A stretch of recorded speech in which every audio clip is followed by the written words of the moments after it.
I get frustration from a certain perspective. The iPhone 16 Pro Max looks the same as the iPhone 15 Pro Max, but after spending a week or so with Apple's newest iOS phone, I can assure you that there are significant and noticeable differences, including some that will forever change the way you use an iPhone.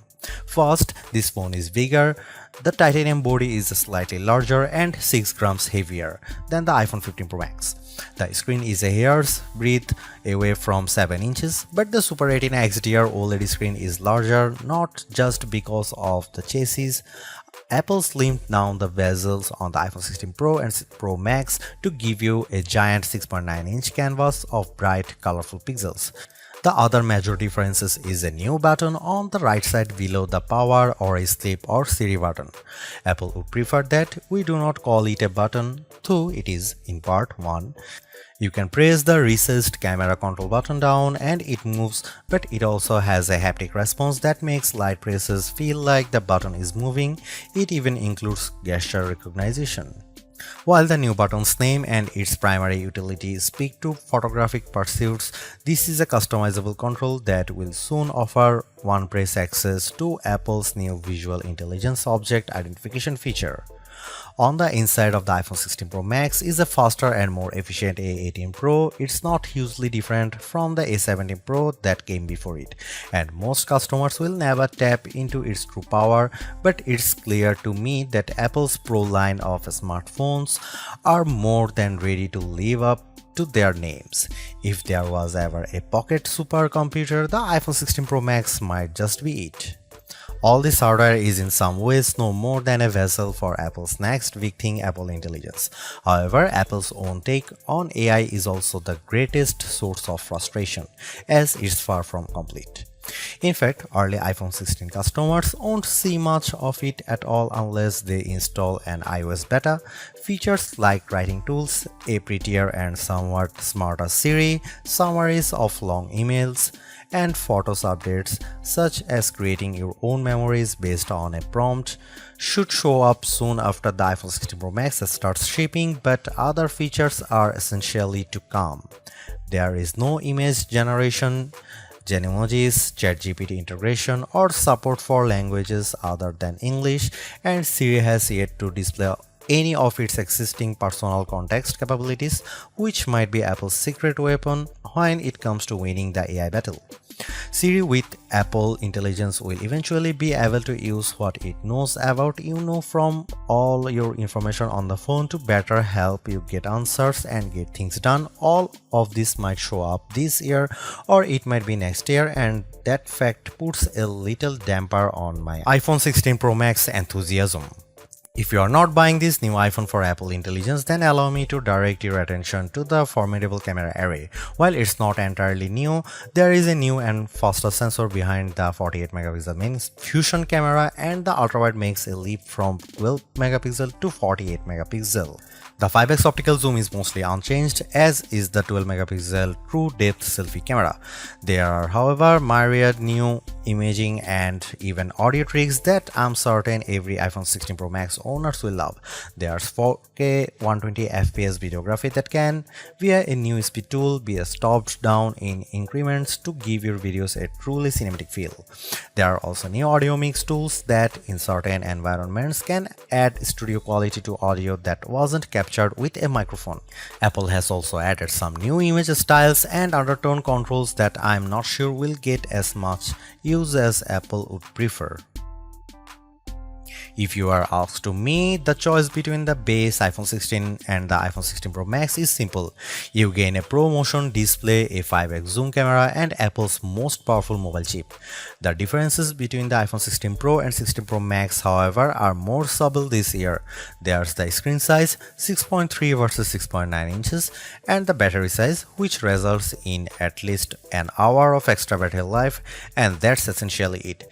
The 5x Tetra Prism lens is now on both phones. Perhaps the only other notable difference is that iPhone 16 Pro starts with only 128GB of storage. In short, I love the iPhone 16 Pro Max. It's big, powerful, and for everything. Yes, I was playing a console level game on it using an Xbox controller because I can. It takes lovely photos that, even if you choose not to try out, the new styles and undertones are clear and color accurate. Apple Intelligence, which I accessed by installing iOS 18.1 developer beta, is a nice start with some cool features, but it's not yet a compelling reason to upgrade. I feel similarly about the camera control button. Don't get me wrong, I like the new button and I think it's full of untapped potential, but there's almost a bit of competition now between the 1-year-old action button and this new, arguably more sophisticated one. Those who buy any of the new iPhone 16 models will probably get a lot of use out of the camera control button and wonder how they used their iPhone without it. In the meantime, the action button might sit unused until Apple eventually shows it the door. It might seem like Apple's phone design strategy is now why mess with a good thing. In some ways, that's true. The iPhone 16 Pro Max doesn't stray far from the aesthetic first established with the iPhone 12, but also carries forward the myriad challenge made over the last few generations, like the smoothed out edges and new action button which replaced the silent switch on the Pro models last year. Its dimensions are close to those to the iPhone 15 Pro Max but enlarged by a few millimeters here and there. The 16 Pro Max is 163mm by 77.6mm by 8.25mm and weighs 227 grams. That's 6 grams heavier, 3.1mm taller, and 0.9mm wider than the iPhone 15 Pro Max. If you are comfortable holding and using the iPhone 15 Pro Max, I suspect you will have no trouble with the iPhone 16 Pro Max. I can't say the new phone felt substantially larger in my hand, but I do notice the difference in screen size. The bottom edge features microphone and speaker perforations, along with a USB-C port that, with the right cable, can support Thunderbolt 4 data transfer speeds. There's also a speaker slot along the very top edge of the display. Together with the bottom edge speaker, this phone can produce undistorted room-filling sound. Highs are sharp, mids are strong, and bass is good for the device size. Button placement is mostly identical to last year, with the volume buttons and action button on one side and the larger power or sleep or CD button on the other side. They are joined, however, by a new button, camera control, roughly the same size as the power button. The camera control button is a multi-purpose control that can recognize physical presses and lighter presses to enable haptic response and gestures. It offers instant access to the camera and with those other presses and gestures to various virtual millimeter lenses and camera settings. The materials and build quality are once again excellent. Apple used grade 5 titanium on the body over a graphite-clad aluminum substructure. Apple has also upgraded its ceramic shield, which may make it less susceptible to cracks and scratches, although I was quite careful with my 1TB desert titanium test unit, so I can't say for certain if this is the case. Okay, I did get it wet, purposely running the IP68 rated iPhone 16 Pro Max under a garden sprinkler. It was fun to watch the screen activating as it was touched by 1,000 tiny fingers when it was just water droplets, but the phone was otherwise unmoved and unharmed by the deluge. Sometimes I wonder how Apple might say its next screen technology. Will it add duper to it so it becomes super duper Retina XDR display? I mean, it may have boxed itself into a corner, but Apple skirted the issue this year by leaving its iPhone display technology pretty much untouched. This is a giant screen, 6.9 inches, achieved through a combination of a slightly larger chassis and pleasingly thinner bezel. There are more pixels than last year. The iPhone 16 Pro Max screen is 2868 by 1320, while the iPhone 15 Pro Max is 2796 by 1290. There's more pixels but not a higher density. This is still 460 ppi and so falls behind the Samsung Galaxy S24 Ultra's QHD Plus display, at least on the ppi front. Apple also didn't mess with the dynamic island, which remains a useful and fungible information peel in the upper portion of the screen. It houses Face ID, depth sensors, and a 12 megapixel true depth camera. The camera takes excellent selfies and is my go-to for biometric unlocking. While the display's core specs haven't changed, they are worth noting. It's a white color gamut screen that supports HDR. True Tone always on display means you can see a less saturated version of your lock screen without unlocking the phone. 2000 nits of peak brightness outdoors and Pro Motion. Speaking of which, everything I did on the iPhone 16 Pro Max looked fantastic. I don't even notice the dynamic island when it's inside one of my games, and streaming videos via the likes of Netflix tends to crop out the cutout.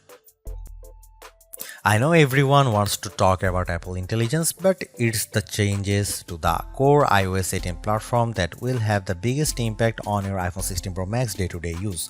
Photos, for instance, has gotten a huge overhaul, and one that I'm not entirely sure makes it better. It's a situation of who moved my cheese, as many of your core features may have shifted or been replaced. The Photos app now defaults to search and collections, which might throw people who are expecting to see their photo library. Still, if they get used to using search for some natural language queries that yield useful image results, they might be pleasantly surprised. The iOS interface is now more customizable, and if you want, you can leave spaces in your app grids.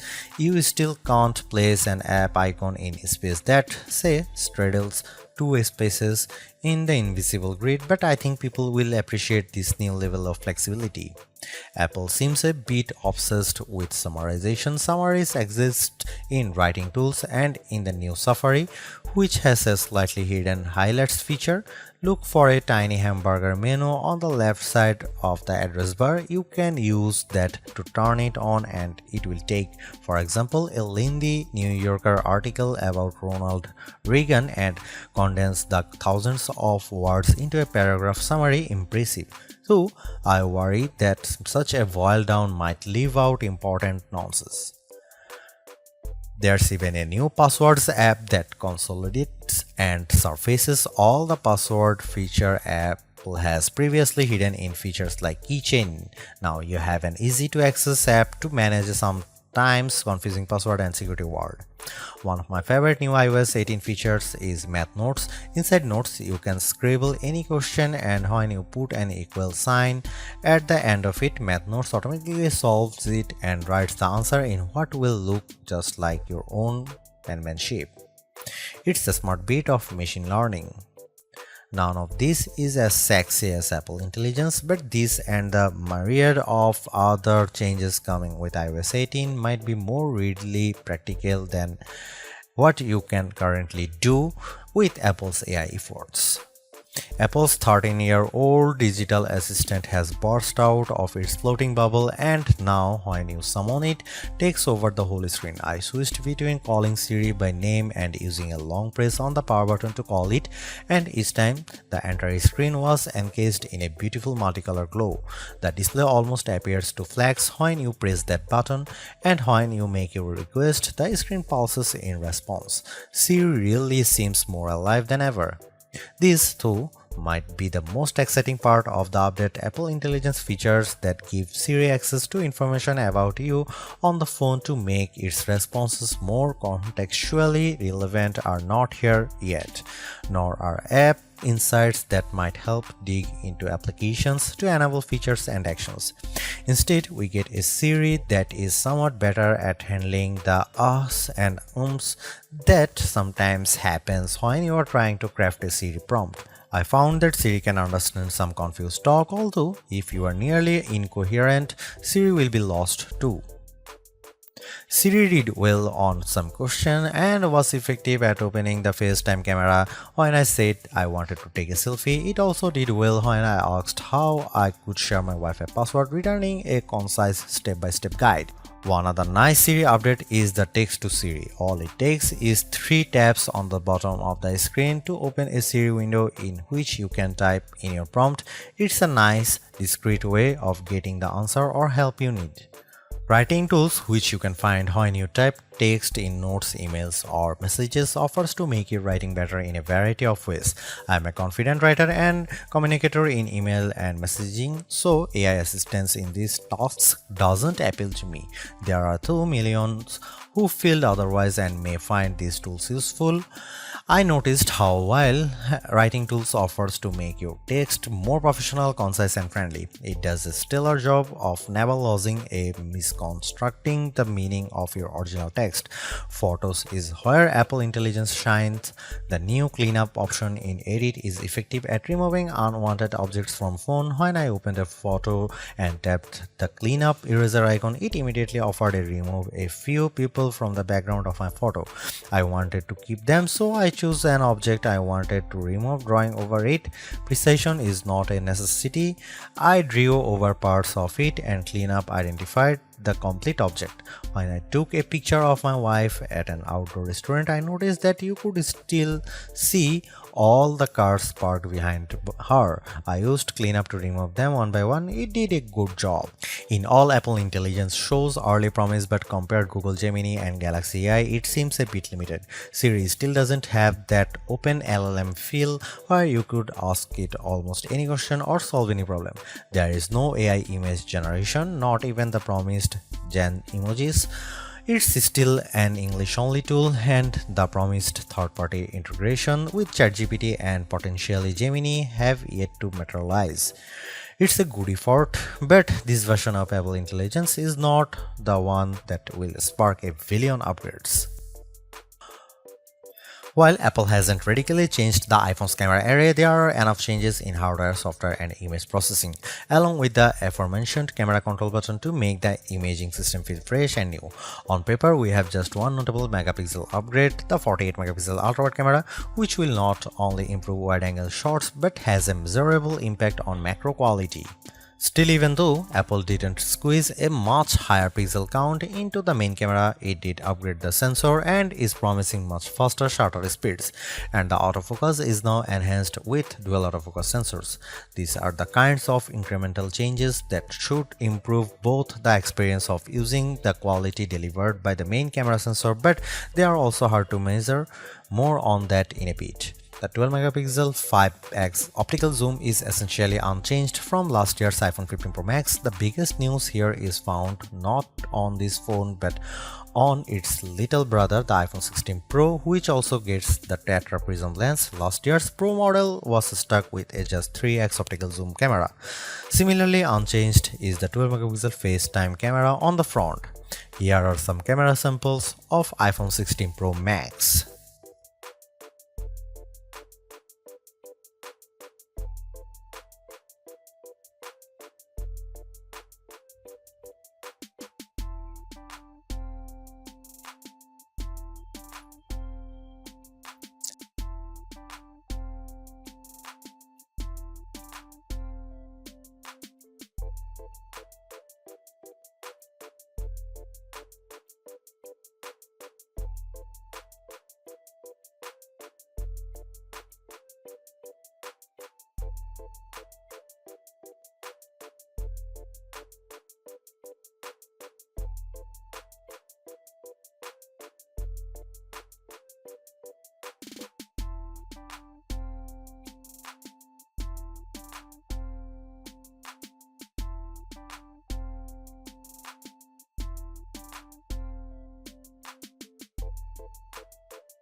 By every metric, the iPhone 16 Pro Max's new A18 Pro SoC is a beast.